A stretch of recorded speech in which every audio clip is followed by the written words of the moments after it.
Stine begyndte som studentermedhjælper i Lægemiddelstyrelsen, mens hun læste.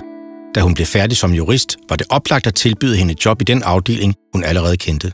Jeg arbejder med privates indførsel af lægemidler. Altså det vil sige, når folk køber lægemidler på nettet og på forsendt af familie i udlandet, eller tager det med hjem fra rejser. Det er sådan meget alsidigt arbejde. Både de har meget grundværdier, såsom altså lovteknik og udarbejde lovforslag og bekendtgørelser og regeludstedelse. Men samtidig så får man også lov at se sådan i praksis, hvordan de her regler bliver modtaget ude i samfundet, og få lov til at snakke med borgere om, hvordan de forstår dem.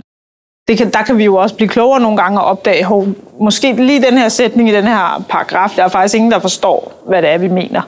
Og på den måde skulle jeg gå ind og lave nogle ændringer på den baggrund. Og det synes jeg er rigtig sjovt også at, kan man sige, opleve juraen på den måde.